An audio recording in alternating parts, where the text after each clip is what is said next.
Alex Hanser here for December 14th in the year 2017. What is going on with GreyHound? That's the question that I'm going to raise today. Also, feel free to share your information, if you have any, in the comment section. Who owns GreyHound? Is there some arrogant, rich, oil tycoon or some other type of tycoon, Trump type personality who really doesn't give a you know what? Because obviously GreyHound doesn't really care about its riders. So I'm going to bring a couple of stories to your attention. By the way, one is breaking about a man being thrown off at 3 a.m. because of his name. And we're seeing stories like this throughout the United States. And we're seeing discrimination towards people of various ethnicities. And it's never okay. It's someone's name, though. Seriously, someone's name. And some of us don't have any power over what we're named by our parents. And that would include middle name. That would include last name. And we're in a world where people are responding to certain names. And the programming is even fairly subconscious. A lot of people don't even realize that it's there. But that's where we'll start with. That a man named Muhammad was thrown off a plane at 3 a.m. And there's a longer story behind that, but we'll also move to another story. A GreyHound driver was stabbed in the neck leaving Portland, Oregon. And so there's a lawsuit from the victims. The family members of the guy that was stabbed in Seattle are suing GreyHound. Now, I want to talk about, though, the main thing that I was going to bring up is that when I was writing GreyHound, and I've written it about 3 times, and in some cases, you deal with violent staff. Unfortunately, you have a very unfriendly phone staff that handles the complaint department. And it looks like GreyHound is based in Dallas, Texas. And I think that the culture is a bit ruder down in Dallas, having lived there for a year. And I don't even agree with racism towards any people at any time whatsoever. That includes towards white people. So when certain people are put in charge and minorities are put in charge, I've seen it, I've experienced it. You know, I'm seen in the way that someone wants to see me in some cases as their perceived racial enemy. That's their problem. That's not my problem. But do I talk about those issues, right? Those social issues, those mental health crisis issues that are going on in today's society, how it complicates things. And we're seeing signs of it, whether you're riding mass transit or you're riding GreyHound or you're an activist or you're involved on YouTube. There are people having unnecessary complications about things that are out of their control. GreyHound puts its drivers and its staff members at almost police-like levels. It's like to be a GreyHound customer, to do business with GreyHound, you're subjected to the attitudes of the driver. So if you're dealing with threatening drivers, racist drivers, and again, it's never appropriate in any case. I know there are people that are going to be like, well, that's okay over there, but it's definitely not okay in this situation. Okay, the only argument that is valid in my eyes is an argument coming from a position of it's never okay. Of it's never okay. Whether the person is one ethnicity, whether the person is white, Hispanic, black, it is never okay. So it's not okay when a minority or a white person does it in a position of authority to put down someone else or put them into a box because you wouldn't want it done to you. You wouldn't want it done to you. It is madness to respond to discrimination with more discrimination. So you can look at the microscopic society, but the totality of the whole, the propaganda, on a larger field construct, it's affecting these people. It's affecting the mental health. So the tensions, of course, are not solely racial. It's about class. With GreyHound, you have a lot of people that are in the box of being low class. because they're riding a bus that is also frequented by drug runners. Getting back to the aggressive staff. So when I'm getting off at 3 a.m.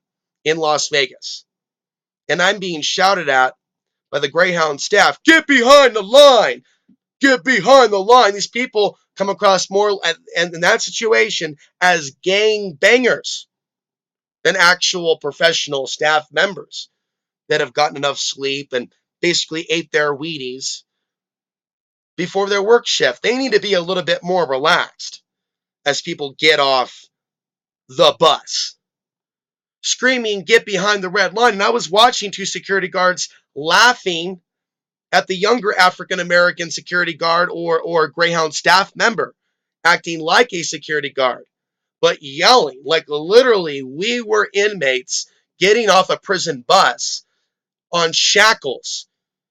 They were kinder literally when I made a mistake back in 1999 and I had to deal with court. They were nicer and more humane than a GreyHound staff member. I also believe in karma. What goes around comes around. So if those of us experience something in our own life, maybe we need to look at something in our soul history or something that we need to correct. Maybe there's something for us to learn about discrimination if we face discrimination. Is there anything within ourselves that needs to reevaluate? And that's one thing that I've looked at. What needs to be reevaluated? What needs to be at a higher level of consciousness? Especially when I think about love for every member of the human population, everyone that's on the planet. And I think about that consciousness, love for all that are on the planet, all that have been created. And I don't have to be their friends and I don't need to know their names, but to literally just send out an energy, not of anger to the whole planet, but of love. And a lot of us are being propagandized to hate somebody keeping us down or threatening us.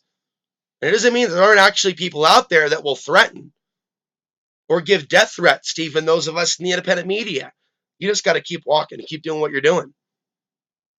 That is, if you're someone in the independent media who is subjected to certain types of taunting. And I'll tell you what, there is a lot of stuff that people like me deal with. And it's not always coming at you from a hater. Sometimes it's veiled in support, but it's really something that can create massive interference and distraction from one's focus.